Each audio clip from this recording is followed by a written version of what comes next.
Hello, good evening, good afternoon, good morning everyone. Ayan guys, nakita mo pa yung mukha ko dati, marami po siyang itim-itim dito. Hanggang ngayon meron pa naman siya, medyo light-light na lang po, no? So ang ginagamit ko po dyan ay ito, ang ano po nito is milk at ang isa is cucumber. Ayan, sa mga gusto pong mag-order, just PM lang po ha. So subukan natin. Guys, maganda siya kasi ano siya, gel siya, malamig sa mukha. Ibabad mo lang ng konting minutes, 20 minutes, makikita mo, i-rub natin ha. Sa kabila natin i-apply yung cucumber. Parehas lang yun sila gel, pero yung itong ginamit ko is milk. Ayan, so rarating ko lang. Tingnan nyo naman ako, sa parking pa ako. So ilalapit natin yung camera.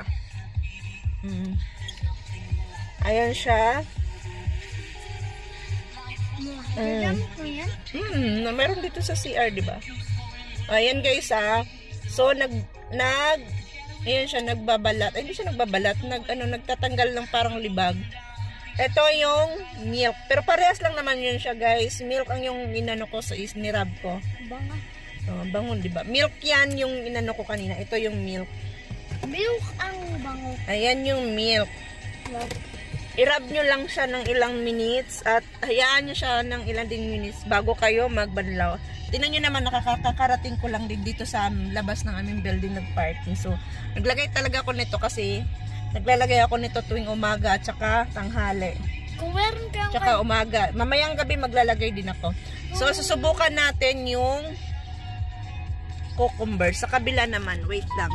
Kung meron kayong kaibigan, sabihin nyo lang kung meron siyang parang ganito sa mukha niya. Pwede din to sa mga kamay guys, pampalambot ng kamay. Ayan siya Special, magkano kayo bakit?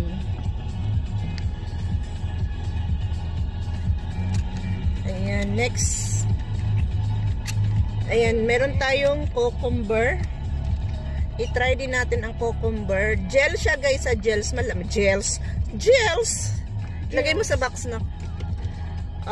Ito yung gel siya, gel yan. So, ila-apply natin.